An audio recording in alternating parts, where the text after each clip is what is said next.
First, I'd like to ask you a few questions. That's very important. But you must cooperate. Bonjour, vous écoutez Exquise Esquisse, le podcast des métiers de la création animé par un créatif, à savoir moi, Alexandre Soubrier, réalisateur de films graphiques. Aujourd'hui, j'ai le grand plaisir de recevoir l'illustrateur Jérémy Claes. Bonjour Jérémy. Bonjour. Comment ça va ? Bien, bien. Comment est-ce que tu définis ton métier d'illustrateur ? Alors, très souvent, les gens mélangent graphiste et illustrateur. Tu fais quoi dans la vie ? Je suis illustrateur. Ah, t'es graphiste ? Non, je suis illustrateur. Ah bon, c'est quoi la différence ? Et donc, souvent, j'explique que le graphiste, c'est celui qui fait la mise en page d'un journal. Et supposons qu'il y a un article sur le crash de Wall Street avec un petit bonhomme qui tient $1 qui est en train de s'effondrer. Je dis, voilà, moi, c'est ça. Et moi, je fais juste de l'illustration. Et c'est tout. Et puis tu me parlais de bande dessinée. Pour moi, la bande dessinée, voilà, c'est complètement différent. C'est l'illustrateur, il illustre des idées, des articles. Il fait de la com, il fait de la presse, il fait de la pub, il fait de l'édition, il fait des livres pour les enfants, il fait des livres pour les adultes aussi. Moi, je travaille pas mal dans la presse et la com. Dernièrement un tout petit peu la pub, c'est une campagne, c'est une affiche, mais juste l'image, quoi, l'illustration. Du coup, le graphiste, lui, il fait tout ce qui est autour de l'illustration. Ouais, c'est ça, oui, exactement. La typo, la mise en page, le texte, le fait qu'il s'assure que le produit fini puisse être imprimé au final professionnellement. Ouais, voilà. Et comment ça t'est venu l'envie de devenir illustrateur ? Tôt ou est-ce que c'est sur le tard ? En fait, étant belge, petit, moi j'ai été biberonné à la bande dessinée. Donc comme beaucoup de personnes, j'ai voulu faire de la BD. Et puis jusqu'à mes 16 ans, j'avais cette idée en tête. Puis après, quelqu'un que je connaissais à l'époque m'a un peu découragé en me disant, tu sais, il faut 2 choses pour être dessinateur de BD. Il faut soit être ultra balèze, ou tu sais, il y a une personne sur 100 qui perce. Et à l'époque, je sais pas, mais ça m'a découragé parce que je considérais que je dessinais bien, mais que j'étais pas non plus ultra balèze. Donc j'ai voulu me diriger plus vers l'illustration. Et donc avec mes parents, donc à l'époque, on avait été visiter un peu les portes ouvertes de diverses écoles d'art en Belgique. Et je me souviens, on avait été à Saint-Luc et aux Beaux-Arts à Tournai. On avait visité la section illustration. Et je pense que pour mes parents, ça les a un peu fait flipper, quoi, dans le sens où c'est un peu cliché, mais c'était un petit peu genre rempli de gens qui paraissent un peu dépressifs, à faire des dessins dépressifs en écoutant de la musique de dépressif. Et puis ça a fait très contraste quand on a été voir la section communication visuelle. Et là, c'est des gens genre « Salut, nous on fait de la com visu, on fait des affiches, on fait des logos, on fait de la photo, on fait des campagnes et tout. » Et je pense que mes parents, à l'époque, ça les a rassurés parce que j'aurais eu, entre guillemets, un vrai métier. Et puis vu que moi, je voulais dessiner à tout prix, mais mon père notamment, il me disait « Regarde, si tu fais de la communication visuelle, non seulement tu vas pouvoir dessiner, mais en plus, tu pourras peut-être faire de la photo, de la mise en page, tu apprendras un vrai métier, tu te garantiras quelque chose. » Donc du coup, je me suis lancé là-dedans. Je me suis lancé dans les études de graphisme. J'ai adoré ça. Je me suis vraiment éclaté. Je trouvais que c'était une bonne solution, une bonne alternative à l'illustration, que je connaissais que très peu en fait à l'époque au final. Donc j'ai fait 3 ans ça. Puis après, je suis parti en Angleterre, à Oxford. J'ai fait une année d'études là-bas. Et puis après, vu que j'avais envie de rester, je me suis dit, qu'est-ce que je sais faire ? Donc, je sais faire du graphisme. Donc, je me suis lancé en tant que... Et à Oxford, c'était une école particulière ou c'était juste la fac ? Non, en fait, j'ai... ça va peut-être paraître un peu en particulier, mais je fais une année de théologie, en fait. De théologie ? Ouais, je sais. Ouais, souvent, genre, illustrateur, théologie, comment ça fonctionne ensemble, machin. Mais c'est un sujet qui m'intéressait. Mais juste la théologie ou tu avais des envies de faire quelque chose de la théologie ? Enfin, je sais pas, quand on fait de la théologie, c'est pour être prêtre ou des choses comme ça, non ? Ouais, non, alors, voilà, c'est sûr, c'est une tangente et tout. Mais moi, je viens d'une famille protestante pratiquante. Et donc, du coup, c'est un héritage spirituel et religieux qui m'a été donné. Et je pense qu'il y a eu un moment où j'ai vraiment voulu approfondir le sujet pour moi, en fait. Où je me suis dit... on vivait ça très concrètement, mais je voulais me l'approprier. Et puis, voyager et développer mon anglais, c'était un truc qui m'intéressait. Donc l'un dans l'autre, ça me plaisait. Donc j'étais faire ça là-bas à Oxford. Il y avait une école qu'un pote avait fait et qui me semblait intéressante. Donc j'ai fait ça. Et puis, du coup, tu as passé 3 ans là-bas juste pour approfondir tes connaissances. Non, pardon. J'ai été 4 ans là-bas, 1 année d'études. Et ensuite, je me suis lancé en tant que graphiste. En fait, c'est là la petite boucle dans mon parcours.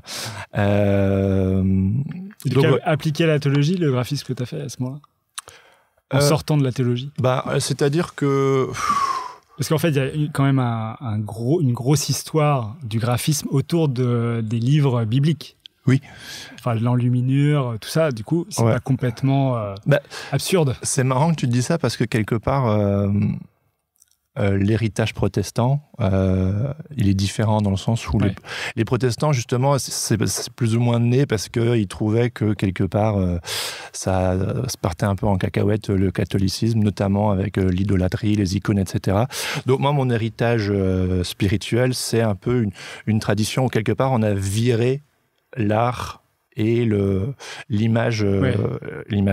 Ce qui fait que quelque part, j'ai baigné dans une culture où l'image n'était pas, si je puis dire, de bonne qualité. C'est-à-dire que du côté des catholiques, on a des magnifiques peintures en luminure, des cathédrales de ouf, etc. Et puis les protestants, c'est ultra austère, quoi.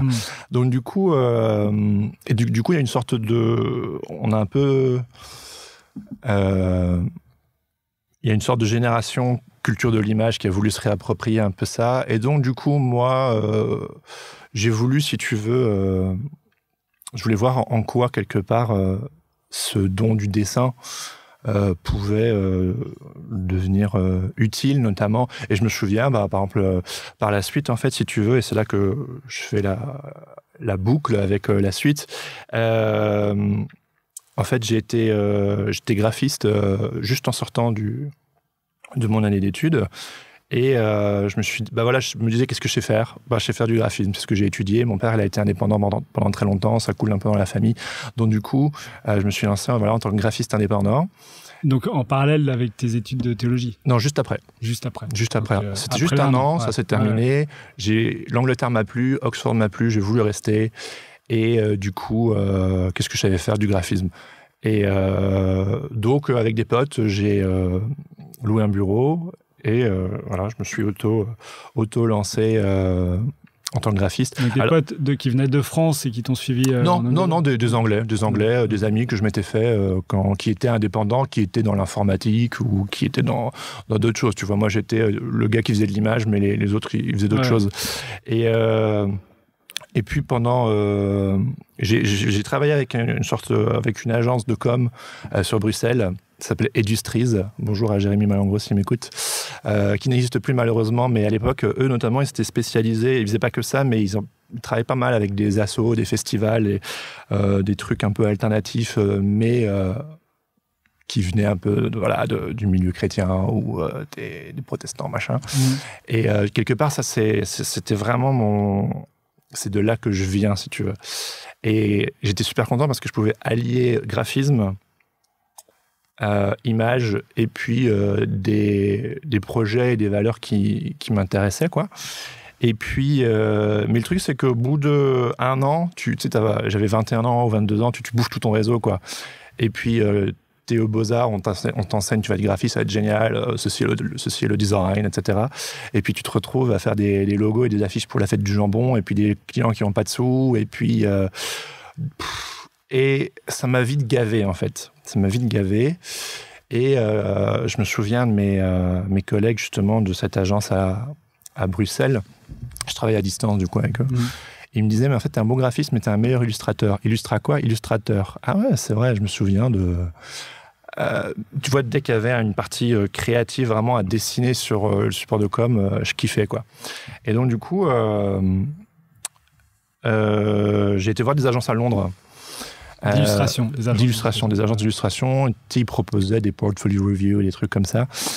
Et puis moi, je me suis dit, j'ai besoin d'avis, j'ai besoin de savoir ce qu'ils en pensent, etc. Donc je te leur montrais. Puis en gros, ils m'ont dit, voilà, c'est cool, ça c'est bien, ça y a de la demande, ça y a un peu moins de demande, développe ce portfolio, etc.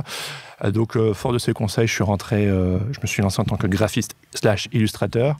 Mais l'illustrateur, au final, c'est un métier pas très connu. Je veux dire, de façon large, hein, je veux dire, dans nos niches et tout, évidemment, on sait ce que c'est, mais... j'ai essayé ça 5 mois, je crois. Et en fait, ça marchait pas. J'arrivais pas à payer mes factures, tu vois. Puis voilà. Ce qu'on t'avait pas dit, c'est que le dessinateur de bande dessinée, il y en a 1 sur 100 qui réussit, mais un illustrateur, il y en a peut-être 1 sur 200. Non ? C'est encourageant. Je sais pas. Non, je le vois au quotidien que c'est assez dur pour les illustrateurs de percer, quoi. C'est difficile. C'est difficile, mais je sais pas, tu veux que je parte sur cette tangente-là ou... Non, vas-y, continue. Chronologiquement, et puis, parce que je suis vraiment fervent défenseur que on fait pas illustrateur pour devenir riche, mais je pense qu'on peut décemment gagner sa vie. Vraiment. On est là pour en parler, justement. Voilà, c'est complètement possible. Faut vous donner les moyens. Faut travailler dur et tout, mais pour moi, c'est possible. Bon, donc... donc quand t'as vu que ça marchait pas pour toi, comment t'as rebondi ? Donc du coup, je me suis dit, il faut que je paye mes factures et il faut que je développe un portfolio, parce que c'était ce que les gens à l'agence de Londres, m'avaient dit. J'ai vu 2 agences comme ça qui m'ont fait des conseils. Donc du coup, je dis de façon toujours un petit peu raccourci qu'à l'époque, 2 jours... En fait, j'ai pris un job de graphiste à plein temps. Et donc, à l'époque, c'était encore pirouette avec notamment ce que j'ai appris en théo, du moins le désir d'utiliser mon art pour quelque chose en quoi je crois. Donc, j'ai été graphiste avec une ONG à Oxford qui s'appelle Porte Ouverte. Alors, Porte Ouverte, c'est une ONG qui, en gros, soutient les chrétiens persécutés de par le monde. Donc des gens qui se font emprisonner, tuer, couper en morceaux. Puis on le voit encore là avec l'actualité. Pas plus tard qu'il y a quelques jours, je disais dans le journal que voilà, des massacres dans une église, dans tel ou tel pays, etc. Et donc, dans des pays dont on ne parle pas, du coup. Enfin, oui, moins. Et où les chrétiens, qu'ils soient protestants, catholiques, orthodoxes, sont en minorité, et où en fait ils se font persécuter, quoi. Et donc, moi, j'ai travaillé, je faisais du graphisme. J'avais envie, si tu veux, de mettre une sorte de coup de pied dans la fourmilière, c'est-à-dire amener ma jeunesse, mon énergie pour un petit peu rajeunir l'image. Et puis, je leur ai dit, voilà, moi, je suis illustrateur, je fais des dessins aussi, donc je peux amener ça. Mais dans mon esprit, ça a tout de suite été clair. C'est-à-dire que le jour où j'ai signé pour bosser avec eux, c'était jamais de la vie pour rester, en fait. C'est-à-dire, moi, mon but, c'était d'être illustrateur. Donc 2 jours j'étais graphiste, j'étais payé à la fin du mois. En Angleterre, je gagnais quelque chose qui était vraiment bien. Et puis de nuit, je travaillais mon portfolio. Alors de nuit ou dans mon temps libre évidemment. Hein. Et il s'avère que il s'est passé 2 choses. Je suis tombé amoureux d'une fille et qui ça s'est fait 2 mois après que j'ai signé avec cette ONG, donc je pouvais difficilement leur dire bon les mecs, j'ai rencontré une fille en France, je me casse. Donc quelque part elle et moi on s'était mis d'accord que du moins au début on allait faire à distance, donc on a fait 1 an, 5 mois à distance, et puis vu que ça devenait sérieux, il y a eu une décision, c'est-à-dire qu'elle était prête à venir en Angleterre, mais moi j'ai dit non, moi je veux retourner dans un pays francophone, soit la Belgique, la France, la Suisse ou je sais pas, le Québec, tu vois. Mais j'avais un besoin de renouer un peu avec les racines francophones, même si c'est super cool l'Angleterre, hein, je veux dire, puis au niveau design et culture visuelle et tout, ils sont vraiment à la pointe et tout, c'est vachement cool. Et aussi une seconde chose qui s'est passée quand j'ai travaillé pour cette ONG, j'ai fait une sorte de dépression en fait. C'est-à-dire que c'est en partie lié notamment au travail créatif qui n'était strictement pas créatif. C'est-à-dire les 6 premiers mois, j'ai pu vraiment amener mon énergie et j'aurais développé un jeu de société pour les enfants avec des illustrations. J'ai donné un gros coup sur les affiches et tout en amenant vraiment des beaux éléments. Mais après, je me suis rendu compte que tout ce qu'ils voulaient, c'était des photos avec du mauve dans tous les coins et que c'était leur branding. Et en fait, ça m'a tué. Littéralement, ça m'a tué. Je travaillais trop vite. Je m'ennuyais, je pouvais pas faire mes trucs perso. Je leur demandais, je faisais putain, donnez-moi du travail. Est-ce que je peux faire mes trucs quand j'ai terminé? Non. Alors, du coup, c'est du travail sur place. Tu travailles pas à distance. C'est sur place, dans des bureaux. Et c'est la seule fois de ma vie où j'ai été employé. Donc pendant 1 an et demi, plus ou moins. Et au final, j'ai détesté ça. Et ce qui fait que quand j'ai déménagé à Paris, donc pour rejoindre ma copine, qui est aujourd'hui ma femme, je me suis auto-lancé illustrateur, quoi. Donc, 0 formation, à part ma formation en graphisme. Et je connaissais un pote, un ami d'amis, en fait, qui s'appelle Laurent Bazar, que je salue au passage, qui fait du pixel art et qui est relativement connu dans le milieu de l'illustration, notamment à Paris. Ils sont 2 ou 3 en France à faire du pixel art. Et lui m'a reçu chez lui. Et une crème. Dans le sens où... il t'a reçu chez lui pour partager ses astuces en illustration et ces choses. Tu sais, j'étais indépendant en Angleterre, comme je disais, en tant que graphiste pendant 1 an et demi. Littéralement, j'avais un National Insurance Number. Je payais une fois un National Insurance Number. Ah oui. Je payais une fois mes impôts. Numéro national de sécurité sociale, quoi. Ouais. Alors, j'étais jeune. On m'a dit, il faut ce numéro pour travailler. Ok, j'ai ce numéro. Il faut que tu payes tes impôts. Je paye mes impôts. Et puis après, on m'a pas du tout ennuyé. Alors que quand je suis arrivé en France, à Paris... Ah ouais, c'est le parcours du combattant. C'était littéralement le parcours du combattant. Entre le numéro de sécu, le numéro de sirène, j'appelle ça la maison des artistes, les 3 bosses à devoir battre pour pouvoir être affilié. Tu sais, t'es en précompte, ensuite t'es assujetti, ensuite t'es affilié. Ouais, c'est un peu compliqué, quoi. Ouais, c'est super compliqué. Et on me demandait des sous dans tous les coins, et moi j'étais genre, mais laissez-moi travailler. Laissez-moi travailler pour que je vous les donne, mes thunes, quoi. Genre, tu vois, il faut que... Mais... rien à faire, moi c'est ça que je voulais faire, tu vois, ça allait pas m'empêcher. J'ai souvent maintenant aujourd'hui des gens, donc moi je suis dans ma 5e année, et les gens me disent, ah c'est super quand même, tu gagnes ta vie en faisant des illustrations, tu fais ça à plein temps, bah dis donc et tout. Et je leur dis, quelque part pour moi c'est une question de survie. Enfin, j'ai besoin non seulement de cette créativité, j'ai besoin de cette indépendance. Je suis pas fait, je pense que je suis un mauvais coéquipier. J'aime bien mener ma barque dans la direction que je veux, ce qui fait que les échecs c'est pour moi, les baffes c'est pour moi, les accolades c'est pour moi, les clients contents c'est pour moi, les clients qui râlent c'est pour moi, et quelque part j'aime bien pouvoir mener ça. Voilà, donc ça c'est quand je suis arrivé à Paris. Et du coup, puisque tu abordes le sujet de mener sa barque, comment est-ce que tu l'amènes, toi, ta barque, pour réussir à trouver des clients, Est-ce que tu avais une stratégie particulière? Parce que tu es quand même parti en tant que salarié graphiste à Londres, enfin, tu étais en Angleterre, Oxford. Ouais. Et tu es revenu illustrateur à Paris. Ouais, en indépendant. Ouais. Donc il y a bien un moment où tu t'es dit, tiens, il faut absolument que je lance ma barque, clairement, et voilà. Oui, pour moi, c'est la passion. C'est étudier le sujet d'arrache-pied, c'est-à-dire que même si, supposons que tu n'as pas un client, tu peux lire un bouquin, tu peux rencontrer quelqu'un, tu peux écouter un podcast, tu peux te documenter, tu peux faire des projets perso, tu peux démarcher. Et ça, pour moi, c'est toutes des choses qui font partie du truc. De temps en temps, quand on me pose des questions à ce sujet-là, je dis 2 choses, travaillez dur, soyez gentil. Et pour moi, c'est vraiment le combo gagnant. Personne n'a envie de travailler avec quelqu'un qui n'est pas agréable. Et il faut travailler dur parce qu'il faut se prouver quelque part. Les clients qui veulent travailler avec toi, ils prennent un risque s'ils ne te connaissent pas, si tu es personne. Et au début, tu es personne. Et il y a cette difficulté au début de bonjour, je fais de l'illustration, mais t'es qui?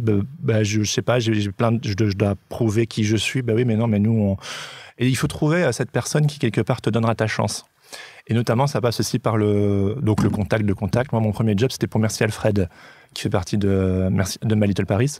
Et en gros, j'avais une copine qui était la coloc de ma femme à l'époque et qui avait fait un stage chez My Little Paris. Et puis, ils avaient mis une annonce qui cherchait des illustrateurs pour Merci Alfred. Hop! Donc, c'était des illustrations pour des newsletters. Donc, et c'est grâce à cette copine que tu as pu rentrer chez Merci Alfred, ou est-ce que tu as juste répondu à l'annonce parce qu'elle t'en avait informé? Elle m'en a informé Puis je leur ai écrit, ils m'ont dit OK, je suis venu à l'époque avec mon portfolio papier, ce que je pense que j'ai fait une fois ou deux dans ma vie et c'est tout. Je devais être super mignon et puis voilà, je leur ai montré mon taf et puis ils ont dit OK, c'est parti. Et puis après, en parallèle, Laurent Bazar, que je mentionnais tout à l'heure, il m'a beaucoup aidé dans le sens où il m'a notamment recommandé de travailler dans la presse jeunesse. On dit souvent que la presse jeunesse est une bonne porte d'entrée pour les illustrateurs. C'est difficile d'en sortir et si on y vient, j'en parle un peu plus. C'est difficile d'y rentrer aussi. La presse jeunesse, en fait, il y a toujours besoin. Il y a toujours besoin. Je parle pas de l'édition jeunesse, je parle bien de la presse jeunesse. Donc, je te parle de Bayard Presse, Milan Presse, je te parle de J'aime lire, de I Study English, de I Love English et tous des trucs comme ça, tu vois. Et à l'époque, j'hallucinais. Enfin, je veux dire, c'était pas payé énormément. C'est pas du tout glamour entre guillemets. Mais c'est super pour se faire la main, en fait. Pour commencer, moi je dis tout le temps, faut rentrer par la petite porte. C'est-à-dire, on veut tout de suite les trucs super cool et tout. C'est quoi un truc super cool? C'est l'édition jeunesse, du coup. Parce qu'il y a quand même énormément d'illustrateurs qui veulent rentrer dans l'édition jeunesse. Faire un livre pour la jeunesse. Ouais. Alors, il y a 4 domaines dans l'illustration. La presse, l'édition, la com, la publicité. Le plus prestigieux, c'est l'édition. L'édition, c'est prestigieux, mais ça paye pas bien, faut le dire. Ça paye pas bien. L'édition, c'est connu dans le milieu. Ça paye pas bien, mais tu fais un livre, waouh, c'est génial, quoi. Ce que les gens se rendent pas compte, c'est que derrière, il y a une réalité économique et financière qui est galère. C'est-à-dire pour les strass et les paillettes à la fin, être invité au salon du livre et les machins comme ça, il y a beaucoup d'heures. Et moi, j'ai fait 4 livres, mais qui étaient des commandes, qui n'étaient pas, c'était pas un travail d'auteur, quoi, tu vois. Et grâce à ça, j'ai pu être invité au Salon du Livre de Montreuil, au Salon du Livre de Paris. Mais j'ai flingué les vacances pour travailler là-dessus.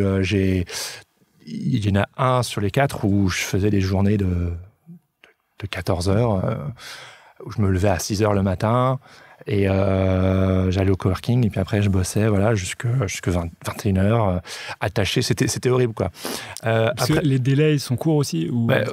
Ils sont courts et puis... l'exemple que tu donnes là, en fait, c'était faire un livre de combien de pages en combien de temps?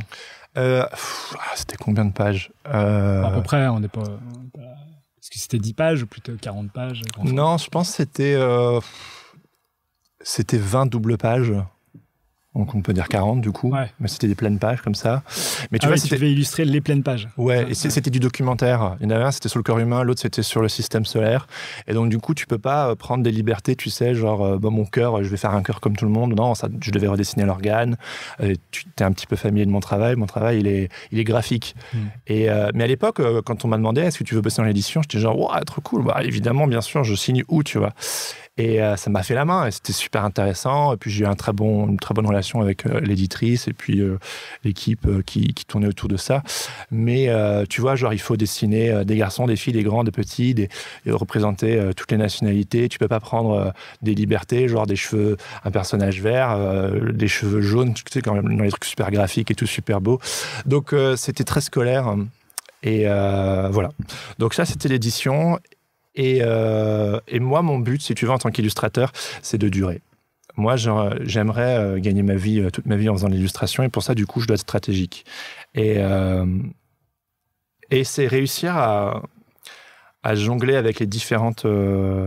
les différents supports qui ont besoin de la communication. Donc, on a l'édition qui est prestigieuse, mais qui ne paye pas bien. On a la presse adulte qui est prestigieux aussi, mais qui paye pas des masses, mais ça va quand même. Tu vois, genre, si tu en accumules pas mal, tu peux bien gagner ta vie. Ensuite, tu as la com, c'est tout ce qui est institutionnel, comme interne, comme externe d'ailleurs, campagne, ce genre de choses. Et puis la publicité. Et la publicité, ça paye très bien. Donc la pub et la com, ça paye très bien. Et en gros, généralement, la plupart des illustrateurs, ils essaient de jongler entre l'un et l'autre. C'est-à-dire que supposons que tu fais un projet d'édition, pas une commande, mais ton travail d'auteur, ça c'est ta voix d'auteur, d'artiste que tu as envie d'inscrire dans le temps. La presse, moi, c'est vraiment là-dessus que je me situe pour le moment. J'ai vraiment envie de percer dans la presse. J'étais comme un dingue quand j'ai pu travailler pour 21, Télérama, Cosette. Ça, c'est la presse adulte, du coup. Ça, c'est la presse adulte. C'était mon objectif. C'est-à-dire, comme je te disais, j'ai beaucoup travaillé au début pour Bayard, Milan et tous des trucs comme ça. Et puis après, en fait, j'ai vraiment voulu basculer dans la presse adulte. Et bon, j'ai créé tout un projet pour réussir à basculer. T'as peut-être un agenda, mais...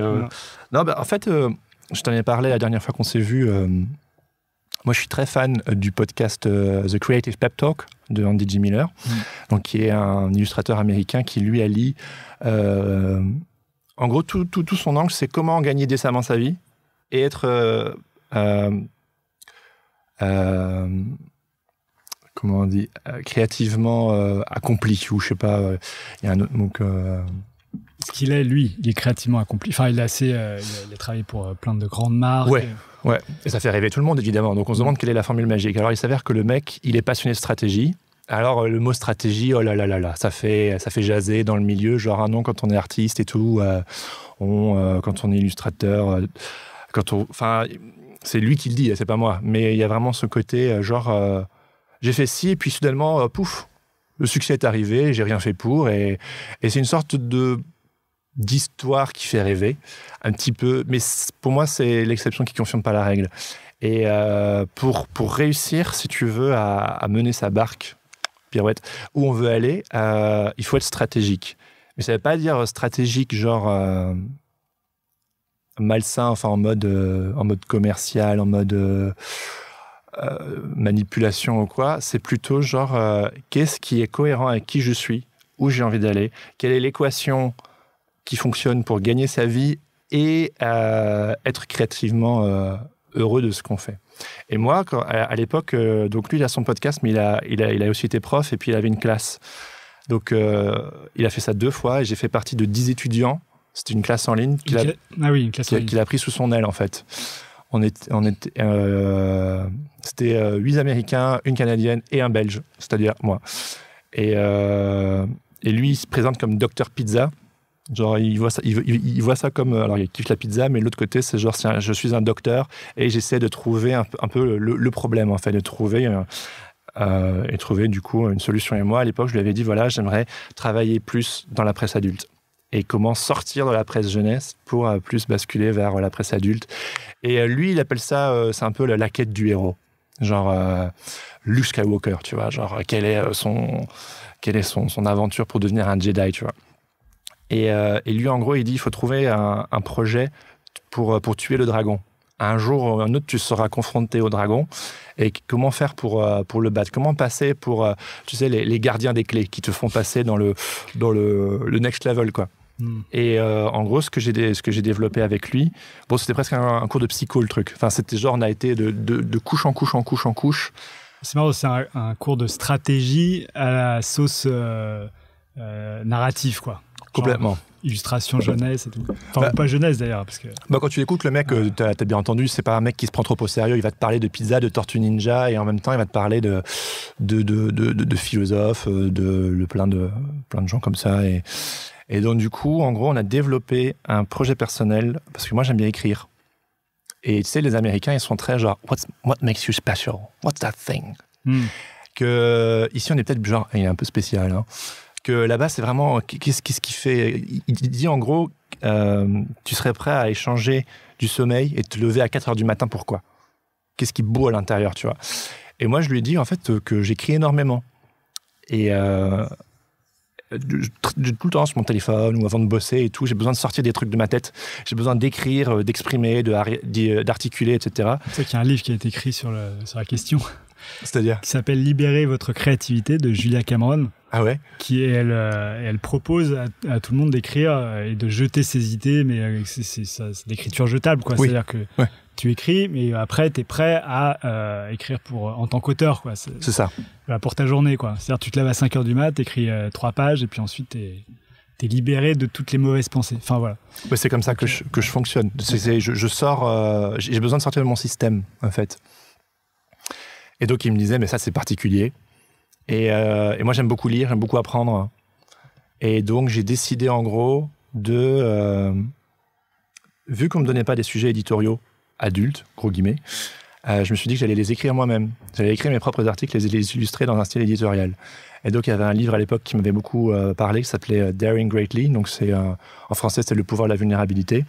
Et en fait j'ai décidé de lire, puis d'écrire mes propres articles en anglais pour toucher un public plus large, les illustrer, les partager sur les réseaux sociaux et aussi, comme sur un album de rap, inviter des copains pour faire des featuring. Et donc, j'ai demandé du coup à 2 illustrateurs et illustratrices, dont DJ Miller, qui a participé aussi pour soutenir le projet, mon pote Laurent Bazard, que je mentionnais, et puis 3 autres qui faisaient partie de la formation aussi, pour un peu donner un coup de pouce, tu vois. Et la sauce a vraiment pris, c'est-à-dire que quelque part, pour moi, c'est une façon d'honnêtement un peu partager un peu les choses qui m'intéressent, les illustrer, et puis suite à ça, du coup, j'ai pu l'envoyer à des DA, et par exemple, tu vois, je me suis vraiment... mon angle, c'était un peu les sujets sérieux, psycho, etc. Par exemple, j'ai pu travailler pour Cosette et le sujet, c'était le name and shame à la française, tu vois. Où j'ai travaillé pour Le Particulier et c'était le harcèlement scolaire. Alors, c'est pas fun, hein, mais c'était de la presse, c'était plus de la presse jeunesse, tu vois. Et c'est parce que notamment, ils ont vu, mais en fait, ce mec, il aime bien taffer des sujets comme ça. Donc, tu as fait un projet personnel autour de l'édition adulte pour montrer que tu voulais faire de l'édition adulte, quoi. De la presse adulte, ouais. Enfin, de la presse adulte, oui, pardon. Non, mais t'inquiète pas, mais c'est juste que dans le truc, ça a son importance. Ouais, bien sûr. Voilà. D'accord. Et alors, justement, Daring Greatly, je voulais en parler parce que c'est un livre de Brené Brown. Ouais. Et quand je suis arrivé sur ton blog, en fait, j'ai eu du mal à percevoir... où tu voulais en venir, et d'où ça venait et où ça allait. Ouais. En fait, j'ai loupé. J'ai de te filer un site internet qui s'appelle IamDaringGreatly.net, qui est un site internet entièrement dédié au projet. Et mais ça, c'est là où j'ai été justement. IamDaringGreatly.net. Alors peut-être pas .net, parce qu'il y a mon blog. Ah oui, Tumblr avec. Voilà. Donc si tu as été sur le Tumblr, je comprends complètement que c'était pas clair. Parce que là, on voit juste les articles. J'ai expliqué plus toute ma démarche sur IamDaringGreatly.net. Et là, c'est pas parce que tu me prends en cours. En fait, fort du succès du premier... Enfin, succès à toute proportion gardée. Du succès sur ce site. Sur les réseaux sociaux. Ensuite, si tu veux, après les réseaux sociaux, j'en ai fait un zine que j'ai imprimé, que j'ai auto-édité, que j'ai fait imprimer en ligne. J'en ai imprimé 100. J'ai fait un petit lancement dans mon coworking. J'en ai offert, je pense, 40 à des DA, à des agents, à des agences, etc. C'est un peu ta carte de visite, quoi. Ouais, c'est ma carte de visite. En gros, il y avait 13 illustrations et des articles, plus 5 de mes guests. Donc, en gros, c'était une façon pour moi de dire, voilà, non seulement je sais faire des illustrations, mais c'est l'occasion d'apprendre à mieux se connaître parce que je me livre un peu dans le livre. Donc, je me suis dit que si humainement il y avait une connexion supplémentaire, plus que il fait des jolis dessins, mais c'est qui ce mec? Donc, on allait à un niveau plus loin. Et ensuite, c'était vous voyez, ces personnes qui sont aussi douées n'ont pas eu peur, si tu veux, d'aligner leur nom à côté du mien. Je l'ai imprimé, j'ai eu des bons retours. Donc, comme dit, j'en ai imprimé 100, c'est à ma hauteur. Je les ai tous vendus ou offerts. Et donc, j'ai décidé de faire une saison 2. Et la saison 2, et c'est là que tu es arrivé, entre guillemets, dans l'histoire, c'est le sujet, c'est aussi un livre de Brené Brown, et c'est Braving the Wilderness. Et il me reste 2 articles à illustrer et à sortir. Et ensuite, le site IamDaringGreatly.net, je vais le updater du coup avec le nouveau bouquin, les nouvelles illustrations, les nouveaux articles. Et en attendant que je puisse faire ça, je les mets juste sur mon blog.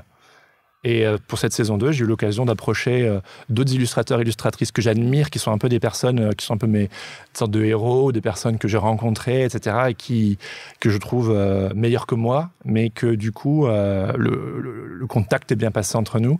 Et je leur ai demandé, est-ce que tu veux participer? Puis ils m'ont dit oui. Donc moi, j'étais comme un dingue. Et donc là, l'idée, c'est de le sortir... Au mois de septembre, je vais faire une campagne de crowdfunding, parce que le premier, je l'ai payé de ma poche, j'en ai fait 100.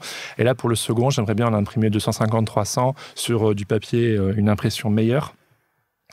Et faire un lancement dans une librairie à Paris. C'est déjà booké, machin. Normalement, mes guests, ils viendront pour faire une séance de dédicace tous ensemble. C'est guests français ou internationaux? Européens. Il y a Stéphanie Wunderlich qui est allemande, il y a Ella Coucou qui est israélienne mais qui travaille à Berlin aussi, il y a Django Jim qui est belge, il y a Owen Gant qui est anglais et il y a Benjamin Flou qui est français. Et ce sont toutes des personnes que je connais et que j'admire. Et alors, tu as admiré avant de connaître d'ailleurs ou c'est au fil de tes croisements? Non, que j'admirais avant de connaître. Et que j'ai eu l'opportunité soit de voir à un festival, une conférence, ou prenons mon ami Django Jim, il habite à Anvers. Et l'an dernier, pour mon anniversaire, ma femme m'a dit: tu veux faire quoi pour ton anniversaire? J'ai dit: j'ai envie d'aller à Anvers et j'ai envie d'aller rencontrer Django Jim, tu vois. Son vrai nom, c'est Dimitri, et son nom de famille, il est grec. Très compliqué à dire. Coucou Dimitri, si tu m'écoutes. Et j'avais vraiment envie de le rencontrer pour de vrai, tu vois. En fait, pour moi, le relationnel, tu vois, tu parlais de stratégie tout à l'heure, tout comme on s'est rencontrés au laptop. Au Meet the Talent d'Adobe. Voilà. Pour moi, le rencontrer des gens, c'est 50% du travail. On peut être le plus doué des illustrateurs ou illustratrices, si on reste dans son coin, à moins vraiment d'être un monstre sacré. Vraiment, il y a des gens, c'est des bêtes et tout, c'est comme ça. Peut-être qu'ils sont devenus des monstres sacrés grâce à leur relationnel à la base. On ne sait pas. Qui sait Ouais. Moi, je me considère comme quelqu'un de genre... tu vois, je me suis jamais considéré comme supra-talentueux à l'école. Je l'ai jamais eu facile. J'ai toujours dû travailler pour... Moi, je me souviens au Beaux-Arts, il y avait des gens, ils claquaient des chefs-d'œuvre, ils avaient bossé juste la nuit. Moi, je suis le mec typiquement angoissé s'il n'a pas rendu son truc 5 jours à l'avance, tu vois. Mon côté flamand, belge, bien organisé, etc. J'ai besoin d'un peu... Mais là, est-ce que tu sais ce que sont devenus ces gens qui claquaient des chefs-d'œuvre en une nuit? Tu les as suivis après ou pas? Parce que ça pourrait être marrant de savoir qu'est-ce que eux sont devenus par rapport à malheureusement, toi, par exemple. Malheureusement, quand j'ai déménagé en Angleterre, t'as laissé, en fait, j'ai perdu contact. Je pense qu'il y en a une paire qui sont devenus graphistes dans des boîtes et tout. Et puis moi, je trouve ça tout aussi respectable. C'est juste que c'est pas pour moi, quoi. Mais je sais que quelque part, mon côté organisé, mon côté relationnel m'a toujours aidé. Tu vois, quand on s'est rencontrés quand tu m'as vu, enfin on s'est pas parlé, mais quand on s'est rencontrés à 4-5 ans, au Meet the Talent au laptop à Paris, je venais d'arriver à Paris. Ça faisait quelques mois. Et je sais pas si tu te souviens, je faisais mon petit projet expérimental 100 Weird Faces et compagnie. J'en avais fait 25 sur les 100 à l'époque. Qui était un projet quotidien, enfin un daily project, comme on dit maintenant. C'est un daily project, yeah. Et honnêtement, avec du recul, j'étais mignon. Enfin, je veux dire, quand je vois ce que je faisais et ce que je fais aujourd'hui, je suis content de l'évolution. Et puis, j'espère que dans 10 ans, quand je regarderai en arrière, je me dirais que là, quand je t'ai parlé, j'étais mignon aussi, tu vois. Mais ça m'a jamais empêché. Je trouve que c'est important de se montrer. Il faut montrer son travail. Moi, quand j'étais gosse, c'était déjà comme ça. Mes parents, ils avaient des amis qui passaient à la maison. Clac, il fallait que Jérémy montre son classeur aux invités. Classeur rempli de dessins, et puis qui regardait très poliment, et qui, soit parfois, ils s'étaient intéressés, mais je pense souvent c'était juste pour être gentil, et puis c'est des dessins d'enfants, quoi. Mais moi, j'avais toujours ce besoin de montrer. C'est notamment pour ça que j'aime beaucoup travailler dans la presse aussi, parce que il faut trouver des solutions visuelles rapides. Tu as une deadline, je sais pas, une semaine, et du coup, quelques jours de temps en temps, et hop, il faut faire une image, tu la claques, et hop, c'est le prochain contrat. Que l'édition, c'est plus laborieux. C'est genre, tu restes dans ta caverne et tu bosses ton truc bien à fond. Je trouve ça hyper cool. Et je me ferme pas du tout la porte à ça. Je pense que potentiellement, un jour, je ferai ça. Et si t'écris beaucoup, a priori... Oui, c'est une corde de plus à mon arc, quoi. Donc, t'as un potentiel d'auteur, quoi. Oui, j'espère. À toi de voir. Si tu penses pouvoir dire des choses au reste du monde. On m'a déjà dit notamment pourquoi tu fais pas de la BD, tu vois. Et donc, si on suit un peu la boucle, je sais pas si ça va se faire, tu vois. Mais quand j'ai commencé, quand j'étais petit, je voulais faire de la BD. Puis je me suis tourné vers l'illustration. Puis je me suis tourné vers le graphisme. Puis je suis revenu vers l'illustration. Donc, potentiellement que je terminerai ma vie en faisant de la BD. Mais j'avais un ami qui avait posé cette question l'an dernier, un passionné de bande dessinée. Il me dit, pourquoi tu ne ferais pas une BD? Et vraiment, je lui ai dit, je crois que j'ai besoin de mûrir. J'ai besoin de... Non seulement c'est une narration, un style que je ne maîtrise pas bien. J'aime bien créer des images ou une série d'images, mais pas forcément... Pour moi, c'est vraiment un art hyper noble et je n'ai pas du tout la prétention de savoir le faire. Mais aussi, dans mon discours, les choses à dire, j'ai besoin de mûrir. Qui sait, peut-être dans 15 ans. Moi, mes frères, on est tous les trois dans l'art, entre guillemets. Moi, je suis l'aîné, donc l'illustration. Le second, qui a 6 ans de moins que moi, il fait de l'animation, il travaille dans le cinéma. Et le troisième, il fait des études de BD. Donc, si tu veux, donc lui, il a 19 ans.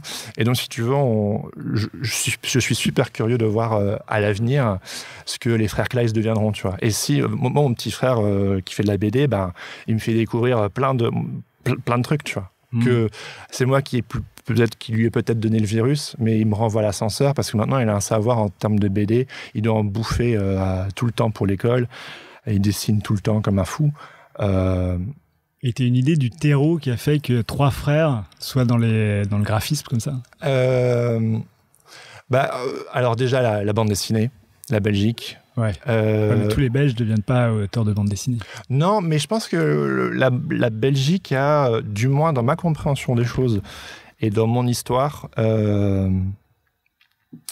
son importance, c'est-à-dire que les Français, vous êtes très forts avec les mots. On a des bons auteurs de BD aussi. Ouais, non, mais complètement. Mais tu vois, moi, j'ai un père flamand, une mère wallonne. Donc, avec mon père, je parlais néerlandais. Avec ma mère, je parlais français. Les réunions de famille, on parle anglais pour que tout le monde se comprenne, tu vois.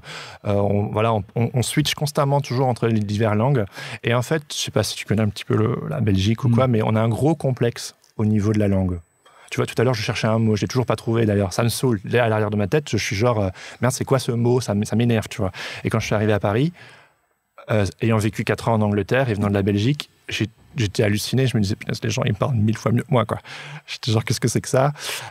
Puis j'ai appris, évidemment, au fur et à mesure, à utiliser des jolis mots, tu vois. Et ça me saoulait au début quand j'étais avec ma femme parce qu'elle me corrigeait souvent. Et j'étais genre, depuis quand la France a le monopole de la langue française, quoi? Ça me saoule. Ah oui, mais on a l'Académie française, voilà, c'est tout, c'est comme ça. Enfin, c'est pas elle qui me disait ça, mais c'est d'autres personnes. Et donc, du coup, je demandais à un tel, on dit ça comment? Et puis, je me disais, ah oui, en fait, ils ont raison. Tout ça pour dire que on n'est pas bon avec les mots. Et c'est Gueuluc, l'auteur du Chat, qui a une fois dit ça dans une interview. Quelqu'un de Courtrai ne comprend pas quelqu'un du Limbourg. Quelqu'un du Limbourg ne comprend pas quelqu'un en Wallonie. Enfin, c'est vraiment un petit pays au niveau linguistique, c'est super compliqué. Donc on fait de l'image. L'image, pas besoin de mots, tout le monde comprend. C'est de la narration, c'est de l'image, c'est universel. Et je sais que moi, personnellement, c'est une grande libération, l'image. Je me souviens à l'époque de Charlie Hebdo, quand tout le monde sur les réseaux sociaux, tout le monde se lâchait, tout le monde avait son mot à dire, tu vois. Tout le monde. Moi, ça m'angoisse parce que je trouve que c'est super compliqué. Je trouve qu'il y a tellement de sujets hyper compliqués balancer mon avis comme ça, genre même chose au niveau politique, tu vois. Je suis pas du tout. Enfin, en Belgique, on n'est pas très politique. Moi, je le suis pas trop. Et quand je suis arrivé à Paris, genre, les gens, ils sont super politiques et tout, les manifs, machin, tout le monde a son avis, etc. Et moi, en fait, j'avais juste, je me disais juste, en fait, je sais pas, j'ai besoin d'apprendre, tu vois. Et donc, je me souviens, on m'avait beaucoup attendu au tournant, les gens qui me suivaient sur les réseaux sociaux. Tu vas faire une illustration sur le thème des attentats. Et moi, j'ai fait un petit dessin, là, un bonhomme avec un crayon dans sa bouche. Et il disait, je dessine pour ne pas parler. Et parce qu'à l'époque, je trouvais que avoir un avis dur comme fer, c'était compliqué. Puis il y a eu les attentats en Belgique. Là, j'ai été obligé. Je fais un petit dessin. J'ai fait une sorte de forme avec les couleurs de la Belgique, un petit bonhomme. Et puis c'était en gros, faites tout péter si vous voulez, mais vous ne m'empêcherez pas de faire de la beauté. Tu vois, ça c'était un peu ma tagline. Et voilà. Et mon père, fan de bande dessinée, de cinéma. Je veux dire, mon petit frère, il a fait un film de fin d'année, il a été à l'ESMA à Montpellier. Et puis mes parents, ils ont été invités à la première dans un cinéma à Montpellier, en grand, tu vois, alors le nom de notre père, quoi, tu vois. Et je pense que pour mon père, c'était quelque chose de beau, waouh. Et moi, je n'avais pas fait illustration ou graphisme, j'aurais sûrement fait des études de ciné. Mon père, il est passionné de ciné, tu vois. Ah oui. Alors, on parle de ciné dans ma famille comme on parle de recettes dans ma belle famille, tu vois. Et donc voilà, je crois que c'est un peu le terreau qui a fait que.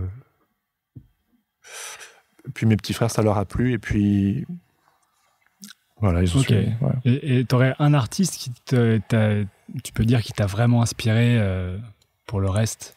Alors il y en a 2. Il y a Atomic Studio, Mike Stefanini, qui est un Français nantais. Qui a fait. Moi, à la base, si je me suis lancé dans le graphisme, c'est parce que je voulais bosser dans le milieu de la musique, énormément la musique. Et lui, en fait, il s'est spécialisé dans les pochettes d'albums pendant une grosse partie de sa carrière. Donc ça m'a fait rêver. Et outre-Atlantique, un duo de frères qui s'appelait Asterix Studio et ensuite qui est devenu Invisible Creature. Et ça, c'est des mecs qui ont beaucoup bossé pour des labels de musique. Alors moi, j'ai un petit peu du milieu la musique alternative, genre le punk, le hardcore, les trucs comme ça. Et eux, ils ont beaucoup travaillé pour des labels comme ça à l'époque. Et moi, à l'époque, j'achetais des pochettes, des albums juste pour le graphisme, tu vois. J'en ai acheté plein. Je me souviens même, j'ai une fois acheté un album de The Shins que je connaissais pas, bon, qui est très connu aujourd'hui, mais qui avait été illustré par Ledouville. Et je me souviens, mon père, il m'a dit, mais tu connais? Je fais non, je connais pas, mais la pochette, elle est magnifique, quoi. C'était tout découpé et moi, ça me faisait rêver. Et donc, moi, vraiment, le graphisme, à l'origine, c'était pour bosser dans le milieu musical. J'ai fait 2 pochettes d'albums, c'est tout. Et en fait, je me suis rendu compte que pour vraiment bosser dans le milieu de la musique, dans le graphisme, même l'illustration, il faut bosser pour un label, il faut être pistonné, il faut avoir un méga réseau de ouf là-dedans, quoi. Donc moi, en gros, vraiment, à l'origine, c'est vraiment Mike Stefanini, que je salue aussi, qui est un pote. Du coup, c'est devenu un pote. C'est devenu un pote. Genre, vraiment un bon pote, on se téléphone et tout. Il est aussi bavard que moi. C'est dur d'en placer une quand on est juste à 2. Et puis, Invisible Creature aux US qui m'a juste fait rêver à l'époque. Aujourd'hui, je me suis complètement détaché de cet héritage-là. Cet héritage de ton désir de rentrer dans la musique, enfin de faire des pochettes de musique, tu veux dire? Ouais, et au final, d'aller sur la voie du graphisme, et puis ensuite qui m'a mené à l'illustration, si tu veux. Ça a vraiment été ma porte d'entrée. Je me suis jamais dit, je vais faire des campagnes institutionnelles. Non, moi, c'était genre, je veux faire des pochettes. C'est pour ça, quand j'étais avec cette petite agence-là à Bruxelles, qui bossait avec des festivals, etc., avec des trucs de punk et des machins comme ça, moi, ça me plaisait, tu vois. J'étais genre, faire des t-shirts pour des groupes, ça, c'était cool. Mais après, pour gagner sa vie, en faisant ça, c'est une autre paire de manches, quoi. Alors, moi, je suis arrivé à Brené Brown, donc les 2 livres, par l'intermédiaire de ton site, où en fait, tu as 3 onglets. Un onglet travail, un onglet à propos, et un onglet The Illustration Book Club. Ouais. Et c'est là où je suis tombé, donc, du coup, sur ces 2 livres. C'est ça. T'es parti de ces 2 livres pour en faire un projet personnel et faire ta carte de visite dont tu parlais tout à l'heure, les machins, uniquement pour ça? Ou est-ce que ce livre t'a complètement changé ta vie? Parce qu'on a l'impression, en lisant tout ça, qu'il a littéralement changé ta vie. T'as lu les articles? J'en ai lu quelques-uns, et c'est un livre sur le développement personnel, si je oui, j'en crois. On peut se mettre dans cette catégorie, même c'est un petit peu une sorte de fourre-tout. Ouais, c'est ça, ouais. Bon. Et du coup, est-ce que c'est le cas ou pas? Est-ce que ça a vraiment changé ta vie? Est-ce que tu t'es dit en lisant ce livre, voilà comment le reste de ma vie doit se dérouler? Oui, ça a changé ma vie dans le sens où j'ai pas pris un livre lambda. La vulnérabilité, c'est un sujet qui m'a toujours intéressé, depuis que je suis jeune d'ailleurs. Alors, j'ai pas lu les 2 livres, du coup, les 2 sont sur la vulnérabilité. Alors non, le premier, c'est sur le pouvoir de la vulnérabilité et comment est-ce que ça change nos relations, notre travail, notre façon d'être, tout simplement. Et l'autre, c'est Braving the Wilderness, c'est son tout nouveau, qui n'a pas été traduit en français, et qui est sur le sentiment d'appartenance. Alors c'est un petit peu complexe, philosophique, truc à un peu expliquer comme ça en 2-3 mots. Mais le premier, si tu veux, donc là, quand j'avais fait cette formation avec Andy J. Miller, tu vois, moi, quelque part, quelque chose qui a souvent marqué mes relations, mes amitiés depuis que je suis plus jeune, j'aime bien parler profondément, sérieusement, un peu un héritage familial et aussi... façon d'être, tu vois. Je suis un peu comme un livre ouvert, hein, tu m'as rencontré, c'est aussi mon côté belge, j'ai pas trop de tabous, on peut parler de ci, on peut pas parler de ça, et c'est souvent ça qui fait qu'on connecte avec les gens, en fait. Mais la vulnérabilité, quand même, tu peux le faire un peu n'importe comment, et ça peut aussi être un petit peu, ça peut être désastreux si c'est mal utilisé, tu vois. Et moi, étant quelqu'un de passionné, de bavard, je me suis rendu compte, notamment en faisant un travail sur moi-même, que j'avais par le passé une tendance à m'imposer. Et je trouvais que c'était pas quelque chose de bon. Et tu vois, je te disais, quand j'étais petit, j'avais toujours montré mon travail. Genre, regardez, mon côté freelance déjà à l'époque. Et la vulnérabilité, si tu veux, pour moi, c'est un vecteur, une manière qui me permet de le connecter avec les gens, de parler moi, en espérant que ça résonne avec d'autres personnes, mais pas sous un angle moi je trop bien ou tu vois genre faites mes louanges, tu vois. Non, c'est plutôt genre j'ai mes soucis comme tout le monde, j'ai mon parcours, j'ai mes merdes, j'ai tous ces trucs et j'essaie d'être responsable avec ça. Et du coup, en fait, de l'écrire sous l'angle de la vulnérabilité, de raconter notamment des histoires personnelles, des histoires de famille, des choses que je me suis rendu compte sur moi, mon parcours de créatif. Sous cet angle-là, pour moi, ça a été une façon de connecter. Et en fait, si tu veux, depuis que je fais ce projet, j'ai jamais eu autant de retours sur les réseaux sociaux. Parce que moi, clairement, à l'heure actuelle, c'est les réseaux sociaux. Est-ce que c'est la nature du daily project qui t'a amené tout ça, ou est-ce que c'est vraiment le contenu c'est le daily... autour de la vulnérabilité, justement? Alors, le daily project, donc à l'époque, la 100 Weird Faces, c'était le fait de se faire la main régulièrement. Et puis, je me souviens, Andy, à l'époque, il me disait, quand il avait vu mon portfolio, il m'a dit, en fait, on dirait que tu sais comment parler, mais tu ne dis rien. Alors, ça m'a marqué parce que j'étais genre... comme voilà, j'aime bien parler, mais genre je ne dis rien. Et en fait, il me disait non, en fait, on ne sait pas quel est ton sujet, on ne sait pas qu'est-ce qui. Il disait si quelqu'un cherche un illustrateur moderne et tout, contemporain, tu peux faire le job, mais on ne sait pas quelles sont les choses qui t'intéressent, tu vois. Et il expliquait qu'en gros, juste faire des images, ça suffit pas. Il faut un contenu supplémentaire. Et quand il a découvert, enfin dans notre classe, ça a duré un trimestre, 4 mois, que j'aimais écrire, c'est un niveau de plus, tu vois, d'écrire. Et suite à ça, en fait, ça m'a permis d'ouvrir le dialogue sur certains sujets qui m'étaient chers, non seulement sur les réseaux sociaux, donc les commentaires. Ah, moi aussi, je ressens ça, moi j'ai aussi vécu ça, merci d'avoir partagé ça. Qu'avant, c'était genre, super dessin. Que maintenant, en fait, il y a un niveau supplémentaire de contenu qui fait connecter. Et si tu veux, si les gens connectent, en termes professionnels, c'est bon pour ton boulot. Parce que du coup, il y a une sorte de lien plus social qui se crée. Et puis, par la suite, dans la vraie vie, il y a aussi des gens qui m'ont dit « Ah, j'ai lu ton article à tel sujet, j'ignorais complètement que tu avais vécu ça. » Ou genre « Moi, je galère là-dessus aussi. » Ou alors « Punaise, chapeau pour ça. » Et là ça crée une autre sorte de relation. Voilà. Et quelque part, voilà, j'aime bien connaître les gens pour qui ils sont vraiment. J'aime pas trop le chit-chat, le superficiel, les machins comme ça. Je sais que c'est important et tout, hein, pas de problème, mais j'aime bien connaître les gens pour de vrai. Et donc pour moi, c'était une façon de, voilà, je vais vous partager qui je suis un peu. Mais j'y suis allé progressivement quand même. Tu vois, genre, si je dis ça, qu'est-ce que ça fait? Et petit à petit... C'est vrai que pour que les gens se livrent à toi, il faut que tu puisses te livrer avant. C'est ça. Aujourd'hui, quelle est la part de tes travaux perso versus tes travaux pro? Parce que on a vu que tu as fait quand même beaucoup de travaux personnels. Ouais. Alors, il y a un proverbe qui dit celui qui chasse 2 lapins n'en attrape qu'un seul. Donc, celui qui chasse 2 lapins n'en attrape aucun. Donc, du coup, moi, je ne chasse qu'un seul lapin pour le moment dans la saison dans laquelle je suis. C'est-à-dire que ça, c'est mon... le Illustration Book Club, c'est mon lapin. C'est le projet que je poursuis. Qui est un projet personnel. Un projet personnel, donc qui en gros, ça fait 2 ans que je fais ça. Et donc je n'y arrive pas, mais j'essaie d'écrire un article par semaine et de l'illustrer, le partager sur les réseaux sociaux. Ça, c'est mon objectif perso. Que tu écris en anglais en plus. Que j'écris en anglais, que je fais... corrigé par une amie qui est anglophone, traductrice. Et ça demande vraiment une logistique. Et puis aussi, c'est quelque part une sorte de projet, un petit peu d'édition quand même, parce que je relationne du coup avec mes guests, etc. Voilà, j'organise un peu le vernissage qui sera au mois d'octobre, si tout va bien. Ça demande un petit peu de community management, tu vois, de relations, de tout ça en anglais aussi. Et la bonne nouvelle, c'est que quelque part, si je fais ce projet perso, qui est donc évidemment...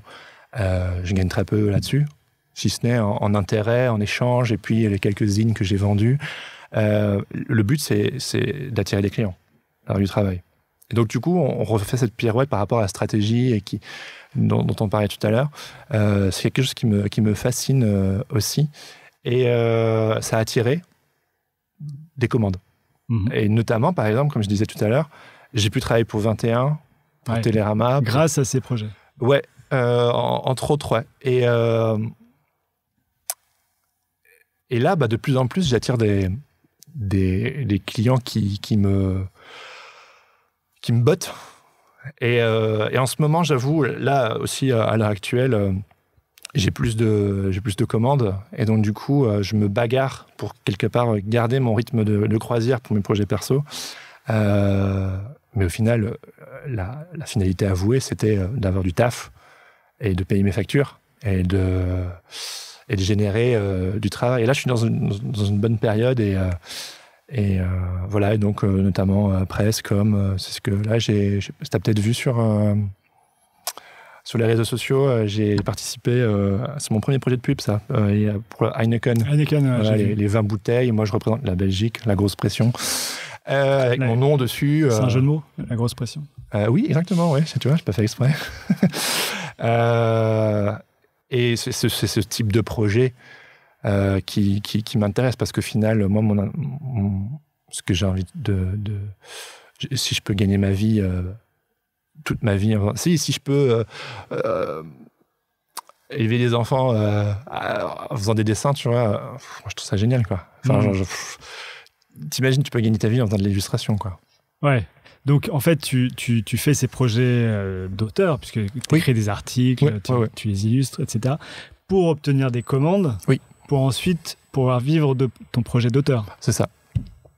Et après, c'est une saison, tu vois. Ouais. Genre, désolé, je vais encore le citer, mais c'est une personne qui a une grosse influence sur moi. Et, Andy, il disait souvent... c'est la matière, pardon, pas la matière, la méthode scientifique, c'est empirique. C'est-à-dire que d'abord, tu étudies ton sujet, tu prends toutes les informations, et ensuite, tu dois faire tes expériences. C'est-à-dire, tu dois, entre la théorie et la pratique, voir comment ça fonctionne. Et en gros, il faut se donner la chance, lui, il disait entre 6 mois et 2 ans, de se focaliser dans une direction. C'est-à-dire, si tu écris un article, tu le publies et tu as 0 retour, tu te dis, rien à foutre, ça fonctionne pas. Non, faut rester sur la durée. Lui, il parle de l'effet Forrest Gump. Si tu cours une fois autour de ton pâté de maison, personne va te repérer. Par contre, si tous les jours tu fais un tour du pâté de maison, et si tu traverses tous les États-Unis en courant sans aucun but, à un moment donné, les gens se disent pourquoi ce mec il court, genre c'est chelou. Et en fait, il y a cette régularité. Et cette régularité pendant un temps donné. Le temps donné dans lequel je suis actuellement, c'est j'ai plus envie de travailler dans la presse adulte et j'ai généré ce projet qui a bien fonctionné la première année, que j'ai répété la deuxième année et je vais le finaliser et voir ce que ça fait. Et puis me donner la possibilité de changer, d'évoluer. Si par exemple, je sais pas, à un moment donné, je me rends compte que finalement la presse, peut-être c'est plus trop mon truc. Alors qu'à l'heure actuelle, je suis surmotivé, j'aime trop ça, tu vois. Mais à un moment, ça va devenir l'édition, puisque tu fais tous tes articles. Ouais, ouais. Et si à un moment donné, je me rends compte que voilà, ma voix d'auteur, j'ai potentiellement plus envie de la faire entendre, à moi de développer un autre projet pour, comme je disais tout à l'heure, tuer le dragon, tu sais, pour passer les gardiens des clés. Et donc, ce sera de nouveau, en gros, c'est ce qu'Andy disait, à chaque fois, c'est répéter l'expérience, un projet perso qui permet de rentrer dans la direction qu'on a envie d'aller. Bon, rendez-vous dans 5-10 ans pour que je te dise ce qui s'est passé entre eux, tu vois. Ouais. Du coup, on dit Jim Miller, on comprend bien que c'est un espèce de mentor pour toi. Ah oui, j'en ai plusieurs. Des gens t'en as plusieurs. Des gens, mais ça aussi, tu sais, quand tu débutes dans l'illustration ou n'importe quoi d'ailleurs, je dis toujours aux gens, entourez-vous de personnes meilleures que vous, des gens qui ont de l'expérience. Donc ces mecs, ils ont genre... tu vois, je parlais de Mike Stefani, ça fait 18 ans qu'il est dans le milieu. Laurent Bazar, ça fait 18 ans. Andy, je pense, ça fait 10-12. Et j'en ai d'autres, j'ai des amis dans le milieu de l'illustration que dès que j'ai une question, je leur écris. Alors, à l'heure d'aujourd'hui, on se considère plus comme des pairs, mais au début, j'y connaissais rien. Et donc, du coup, je les ai assommés de questions, quoi. Mais dans ton école de graphisme, on ne nous a pas préparé. On ne vous prépare pas du tout à ça. Non, on te dit genre éclatez-vous parce que c'est le seul moment de votre vie où vous pourrez vous éclater graphiquement comme ça. Après, vous allez faire, comme je disais, des trucs institutionnels, des affiches pour la fête du jambon et compagnie. Et bon, ils nous désillusionnaient pas comme ça, tu vois, mais c'était en gros genre. C'est sympa comme. Ouais. Comme motivation. En fait, si tu veux, j'ai fait les Beaux-Arts. Et les Beaux-Arts, alors, je sais pas en France, mais en Belgique, c'est vachement plus l'art. Que par exemple, je sais Saint-Luc, qui est un petit peu une sorte de concurrent dans la ville d'où je viens, à Tournai, en Belgique. Là, je sais qu'on préparait beaucoup plus les gens au milieu professionnel, et pas nous. Donc moi, j'ai dû apprendre sur le tas. Lire, rencontrer, faire des mails, casser les pieds, reposer des questions, essayer, me gourer, recommencer, rencontrer, aller dans une ville où ça bouge, Paris. C'est pas au fond d'un bled que, pour moi, on peut développer une carrière dans le milieu créatif, quoi. Il faut aller là où ça bouillonne culturellement, quoi. Donc là aussi, il y a une sorte de choix. Bon, ça s'avère que ma copine à l'époque habitait Paris, donc c'était tout bon, quoi. Quand tu as fait ton projet autour de Brené Brown, tu cherchais de l'aspiration ou c'est vraiment le truc qui t'a tellement habité que tu t'es senti obligé d'en faire des articles et les illustrer? J'ai déjà dit à ma femme un jour où j'apprends rien, c'est un jour qui sert à rien. J'ai un énorme besoin d'apprendre. Tous les jours, j'ai besoin d'apprendre. Tu sais, les Américains, ils sont très un peu sur cette sorte de tests, tu sais, des tests de personnalité, de MBTI. Ouais, tu vois, ils nous avaient fait faire ça, et un truc qui était vraiment ressorti, c'était le Strength Finder. Je sais pas si tu connais le Strength Finder. Non, mais il y a même un site qui s'appelle Quel designer es-tu? Ah, voilà. Avec... Tu vois, trop. Ouais. Mais parfois, on prend ces choses à la légère, mais au final, moi, ça m'a vachement ouvert les yeux, tu vois. Parce que quelque part, les résultats... c'est un truc payant et tout, genre pro, machin, que les entreprises font faire à tous leurs employés, etc. Et le résultat, quelque part, il t'étonne pas parce que plus ou moins, tu as conscience de qui tu es. Mais moi, mon numéro 1 qui était vraiment ressorti, c'était apprendre. J'ai besoin d'apprendre. Et je lis beaucoup aussi. J'aime énormément lire. Je lis constamment, toujours. S'il y a un sujet qui m'intéresse, un sujet qui me travaille ou qui me perturbe ou qui m'intéresse ou je ne sais quoi, tu le potasses à fond, quoi. Je le potasse à fond. Et je me suis dit quelque part, aussi dans ce désir de ne pas m'imposer, tu sais, genre parfois je suis genre, ce livre il est trop bien, genre lisez-le, mais j'avais pas envie de m'imposer. Donc du coup, qu'est-ce que je me suis dit? J'allais quelque part encourager les gens à lire ce livre en leur donnant une sorte de premier un avant-goût en lisant mes articles et le fait aussi de, tu vois, j'ai 29 ans, j'en avais 28 l'an dernier, 27 l'année d'avant. Absolument, 26 aussi, je crois, avant. Et si tu veux, j'avais peur, si tu veux, de partager ce que je pensais. Tu sais, mon ami, il me disait, genre, tu sais comment parler, mais il semble que tu ne dis rien. Moi, je disais, franchement, qui a envie d'écouter ce que j'ai à dire, tu vois. Et le fait de prendre une auteure en tant que point de référence, ça ancrait potentiellement les histoires que j'allais raconter.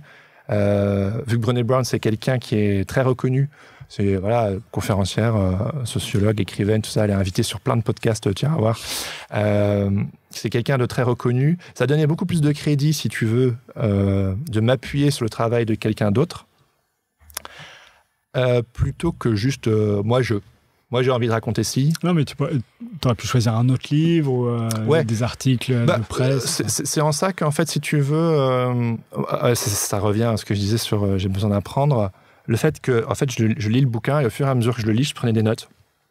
Et j'écrivais plein de trucs et tout. Et tu savais que tu allais en faire quelque chose après? Oui, alors... dans la chronologie... mais on va dire oui. Ouais. Et aujourd'hui, tu as d'autres projets comme ça? Non. Enfin, c'est-à-dire, je termine Braving the Wilderness, il me reste deux livres. Qu'est-ce que je raconte? Il me reste 2 articles. Alors, petit aparté, dans un mois, je deviens papa. Donc ça va bien m'occuper. Ça va changer. Donc, tu vois, si tu veux, j'ai une sorte de pression là en ce moment parce que, comme je t'ai dit, j'ai beaucoup de commandes. Et mon but, c'est de finaliser ce fichu projet parce qu'après, j'aurais plus de cerveau. Bon, enfin, j'en sais rien, j'ai jamais eu d'enfant, mais apparemment, on n'a plus trop de cerveau pendant un bout de temps. Et donc, je finalise ça. Donc, notre fils, parce que c'est un garçon, mais, il arrive fin juin. Ensuite, en juillet, je vais aux États-Unis. Je vais au Icon Conference, qui est une des 2 plus grosses conférences d'illustration aux États-Unis. C'est quoi l'autre ? Je sais pas. C'est une à New York, je crois, Illustration Week ou un truc comme ça. Ah oui. Donc, et en gros, comme ça, vous saurez tout. J'ai dit un livre ouvert. Je vais chez Andy, en fait. Je vais chez Andy à Columbus pendant... donc, mon voyage, c'est 10 jours. Je vais une semaine chez lui. Voilà, donc les grands copains, en fait, on correspond depuis 2009, tu vois. Donc les rencontres numériques deviennent physiques, quoi. Voilà, c'est ça. En fait, on s'écrit les mails depuis 2009. Puis après, j'ai fait... Donc, quand il a lancé son podcast, j'étais à fond. Puis après, j'ai eu l'occasion de devenir son élève. Et puis maintenant, on est devenus des potes, tu vois. Et là, donc, on va se rencontrer en vrai. Et on va aller ensemble au Icon Conference. Je vais réimprimer des zines du premier Daring Greatly en tant que carte de visite. J'en ai déjà envoyé à des DA là-bas. Et si tu veux, vu que Andy fait partie des invités, ça donne une certaine crédibilité au projet, parce qu'Andy aux États-Unis, dans le milieu de l'illustration, c'est vraiment une superstar. Puis quelqu'un de très gentil, de très apprécié. Donc du coup, il me prend dans ses valises et puis il me présente. Et donc du coup, en gros, ce sera l'ultime réseautage avant que ma vie ne change. Enfin, mon fils sera déjà né d'ailleurs, mais... Et puis, donc, tu vois, ça, c'est juillet. Août, je prépare ma campagne de crowdfunding. Je dis tout ça, j'ai intérêt de le faire, quoi. Je veux dire, la pression, maintenant, je suis redevabilité c'est fait. À mort. Et puis octobre. Et puis, pardon... Donc voilà, préparation de la campagne en août, lancement de la campagne sur Kiss Kiss Bang Bang en septembre, octobre, sortie d'usine, vernissage et tout à Paris, dans une librairie, comme je l'ai dit. Et à partir du mois de novembre, j'en sais rien. Mais mon espoir, c'est que si ça continue comme ça l'est en ce moment, et c'est très réjouissant, je continue à avoir du taf, des commandes, et puis le prochain projet perso... C'est comme Alors, la comparaison, elle est ultra pompeuse et je peux pas du tout... mais c'est comme un réalisateur de film, quoi. Quand il a fini son film, il se repose un petit peu. Je précise vraiment, c'est pas du tout la même pression. Genre, méga respect pour les réalisateurs de films.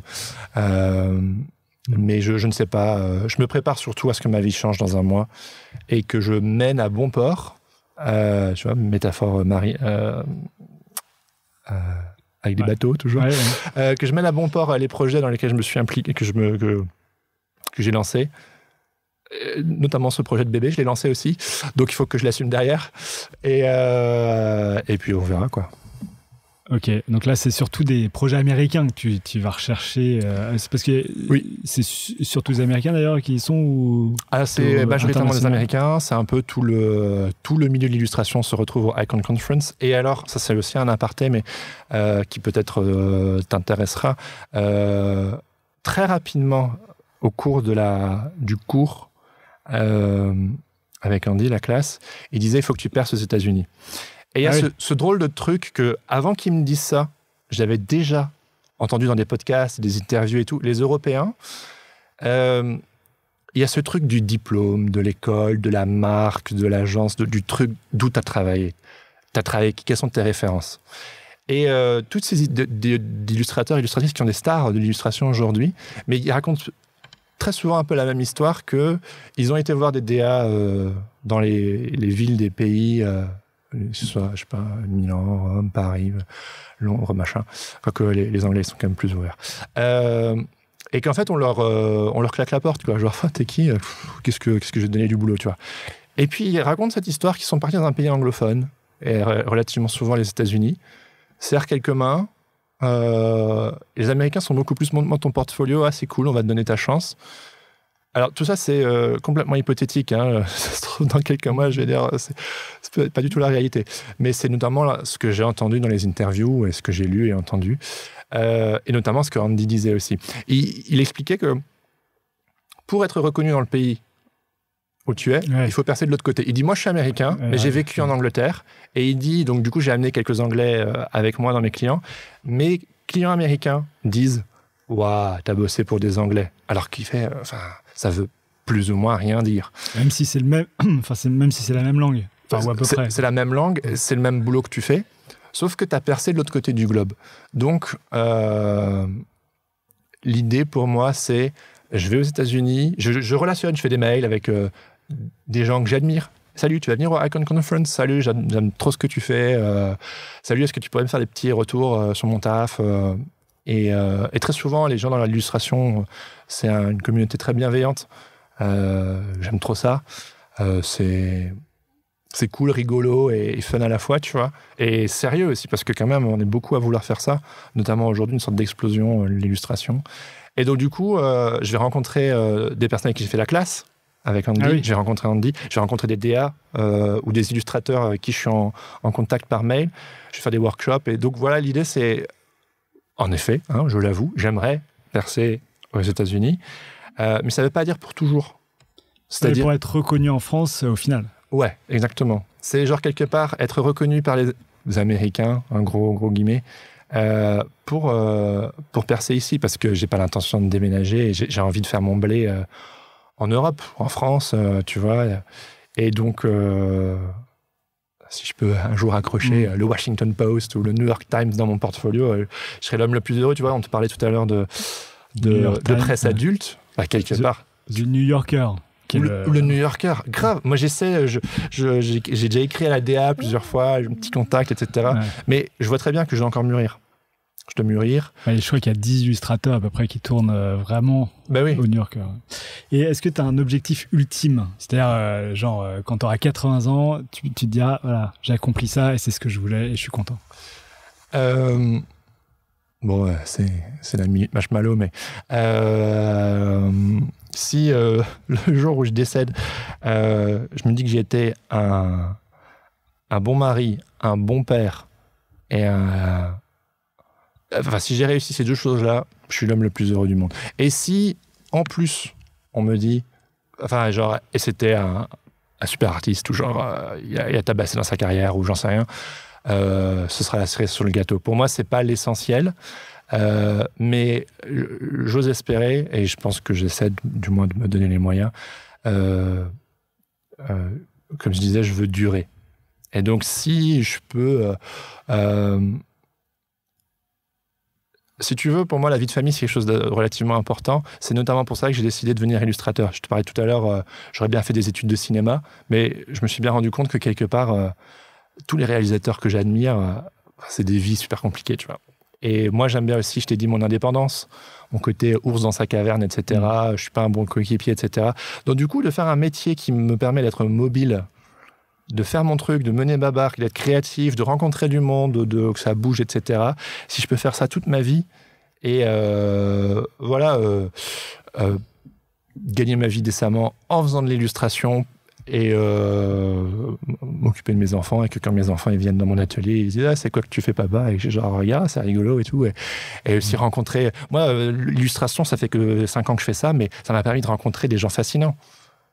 Et ça fait que 5 ans que je suis là-dedans. J'ai pu rencontrer mes idoles, plusieurs personnes que j'admire vraiment et tout. Je me dis, punaise, mais si je peux faire ça, comme tu as dit, jusqu'à mes 80 ans, ça va être trop passionnant. Donc, t'as pas peur de plus avoir assez de créativité ou qu'elle baisse un peu, etc.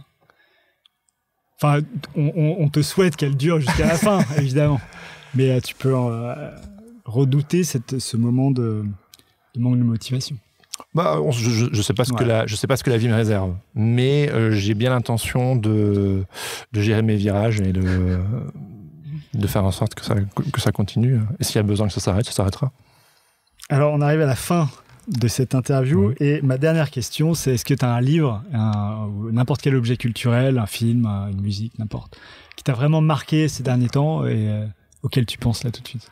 Oh là là.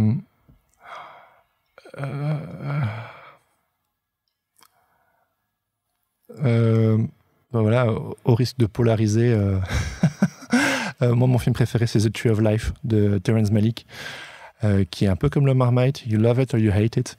Un peu comme quoi, pardon? Le Marmite, tu connais pas le Marmite? C'est une sorte de...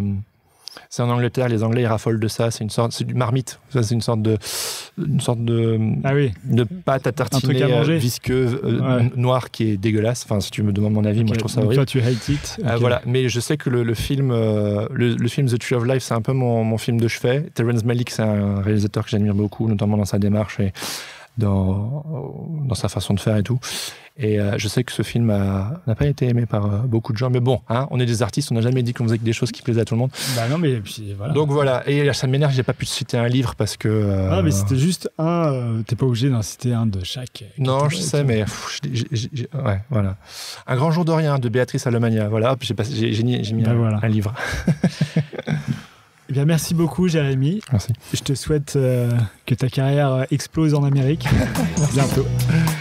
À bientôt. Merci. Ciao. Voilà, c'est fini pour aujourd'hui. Si vous êtes arrivé jusque-là, c'est que l'épisode vous a sans doute plu. Alors n'hésitez pas à le partager, en parler, le commenter ou m'envoyer un mail sur alex@moonpalace.fr, ce qui m'aidera à poursuivre ces entretiens. Merci et à dans 2 semaines pour un nouvel épisode. Ciao. I absolutely refuse